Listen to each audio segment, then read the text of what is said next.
B. Imperialism in Asia. By adopting various ways, the European nations imposed imperialism on the Asian nations, that is, India, China, Japan, Myanmar, Burma, Indonesia, Malaysia, Philippines, and Thailand, also known as Siam. Imperialism in India. The Portuguese.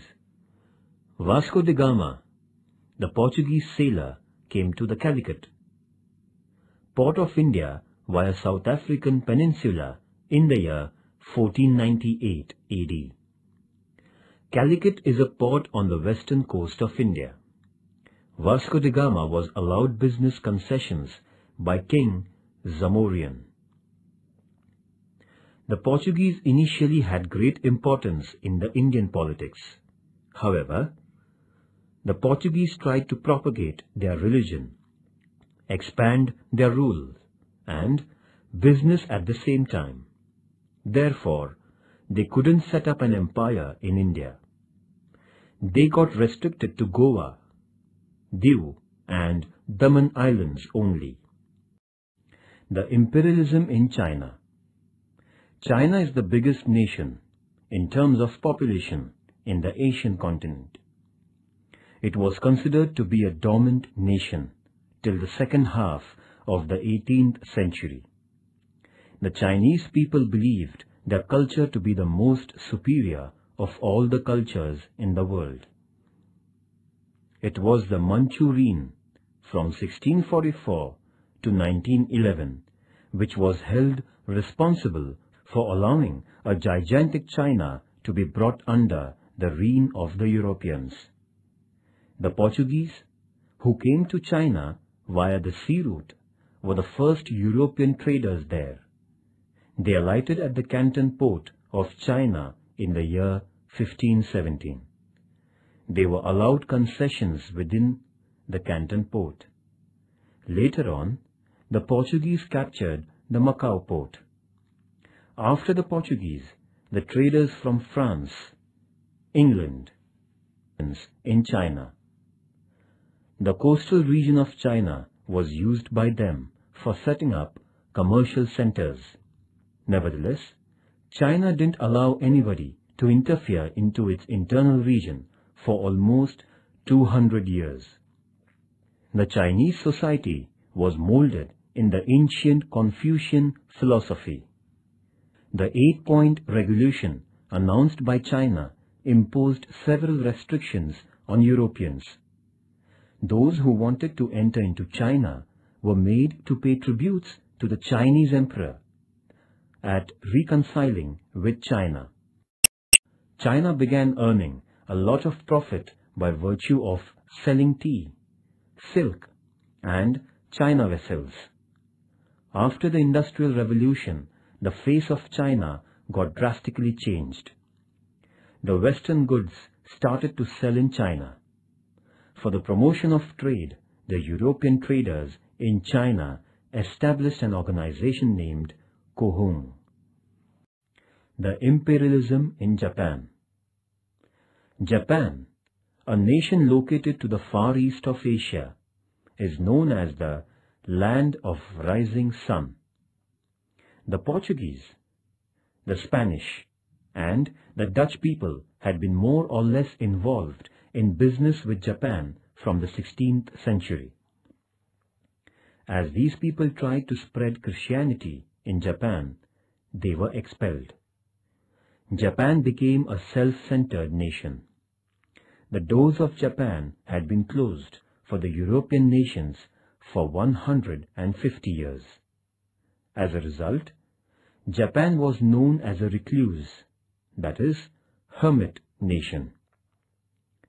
In comparison with the Western nations, Japan was a backward, plutocratic nation. America paid special attention to Japan in 1850. It felt that Japan was a favorable place for business. With this commercial intention, America felt the need of making friendship with Japan.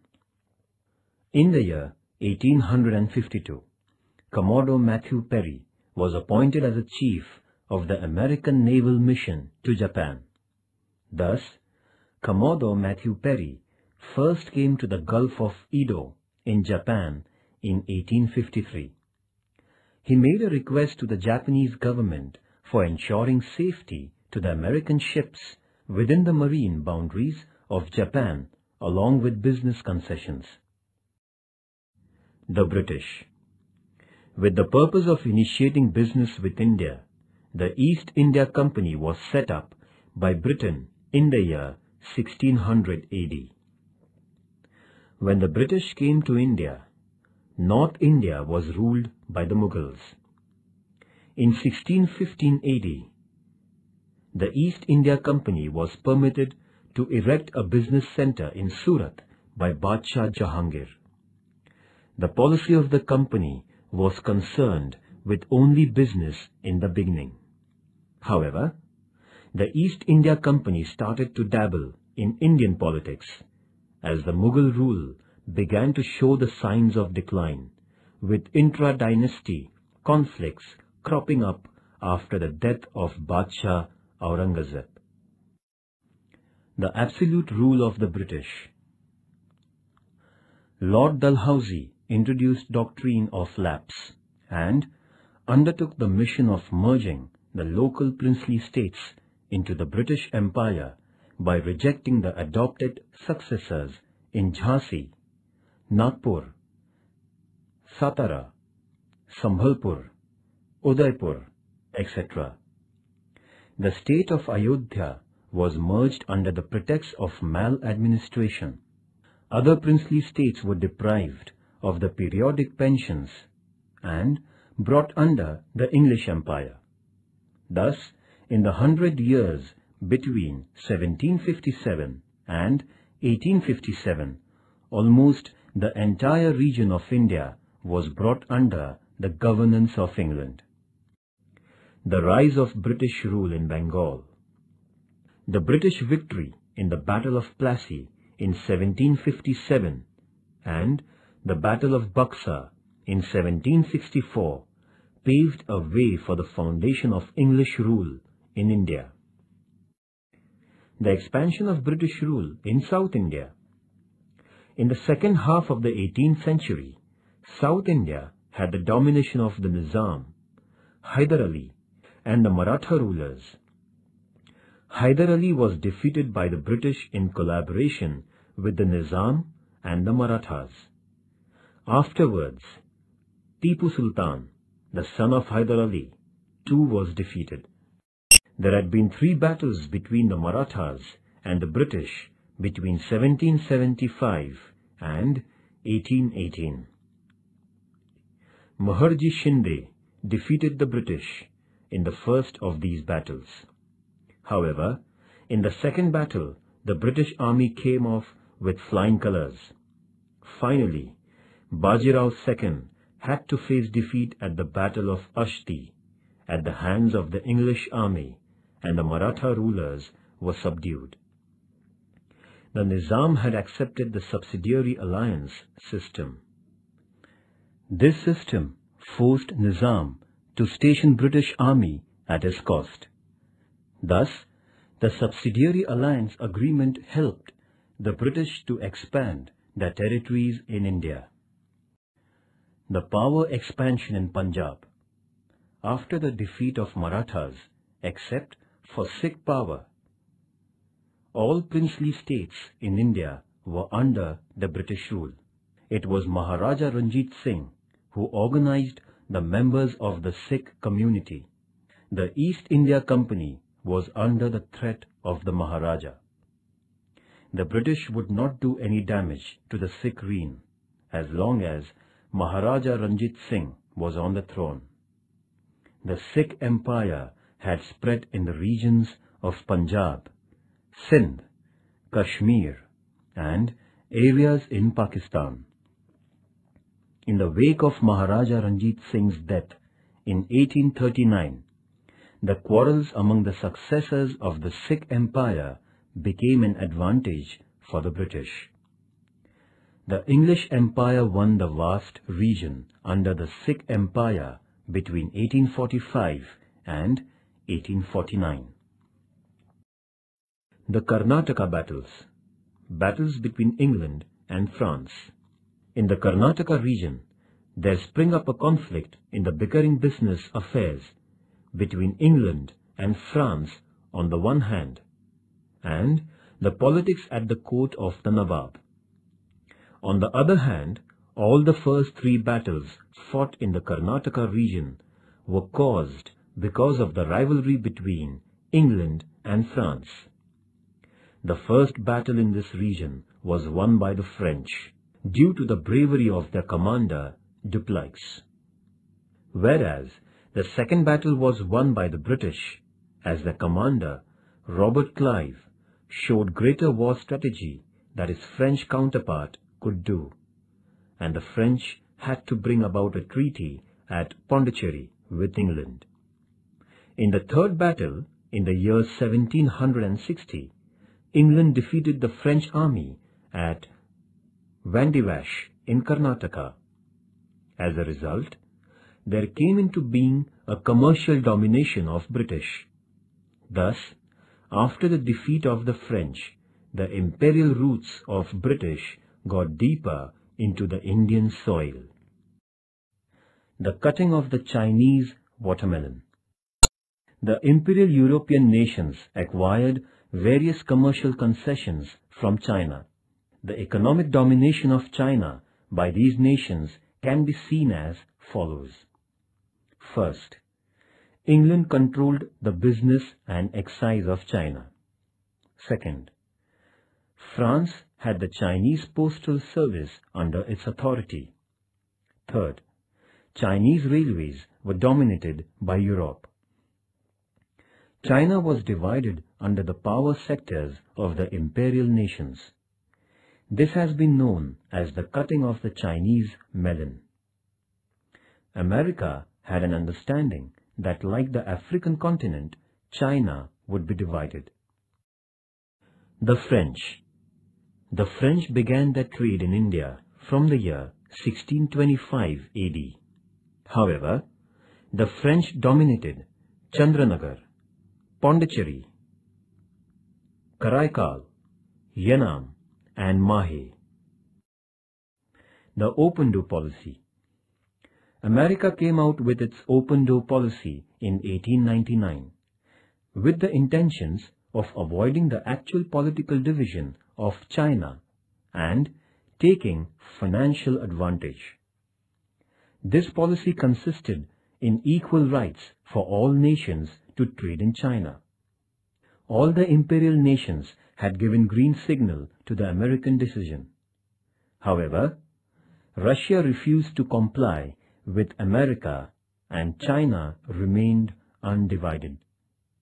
But in the following years, the imperial nations exploited China to a large extent. The First Opium War. The British merchants used to sell the opium got from India in China. The Chinese government, however, was against this business. But the European traders continued smuggling opium into China. The Chinese people would buy opium by exchanging silver, causing a stream of silver export to England. The First Opium War between England and China began in the year 1840. The war saw the defeat of China, compelling the Manchu Empire signing a treaty with England. It was called the Nanking Treaty, which was signed in 1842. According to the treaty, England was given the control of 4 ports, along with Canton Port. England won the Hong Kong Island. Taking advantage of this development, in the following 10 years, America, France, Belgium, Holland, Portugal, and Russia sought commercial concessions from China. The Second Opium War. In the year 1856, England and France had a war against China. This was called as the Second Opium War. This war came to an end with the defeat of the Manchu Emperor and the Peking Treaty. By this treaty, another group of 6 Chinese ports were opened for the foreign traders. The business of opium was given permission. The foreign envoys were allowed to stay in Peking. The Christian missionaries were now given security and freedom of spreading their religion. Russia attacked China in 1860 and won the Amur Sea coast of China. The fact was that the European nations had divided the vast region of China. Japan too defeated China by waging a war on it in 1894 and 1895. Japan had a part of Chinese region under its command. The Dutch. The Portuguese were followed by the Dutch in India. The Dutch too were interested in business. Thus, all that they could do was to establish their control over the Southeast Asian islands only. The Kanagawa Treaty. Considering the extent and strength of Perry's navy, then the Japanese Prime Minister Tokugawa Shogun signed a business agreement with America on 31st March 1854 at Kanagawa. According to this agreement, 1. America was allowed entry to the Shimonda and Hakodate ports for procuring wood, coal and water. 2. American envoy could stay in Japan. 3. The American sailors in distress should be given Japanese assistance. 4. America was allowed to do business in Japan by the local rules and regulations. In this way, the non-aligned status of Japan came to an end, and the decline of Tokugawa Shogun began. England, France, Russia, and Holland desired to acquire business concessions in Japan, like America. Accordingly, Japan made agreements with these nations and granted business concessions. On the basis of the granted concessions, the imperial nations prepared themselves to exploit Japan. The imperialist nations went on to have trade concessions from Japan by virtue of modern power. Japan was thus made to realize its weaknesses and change its policy towards these nations.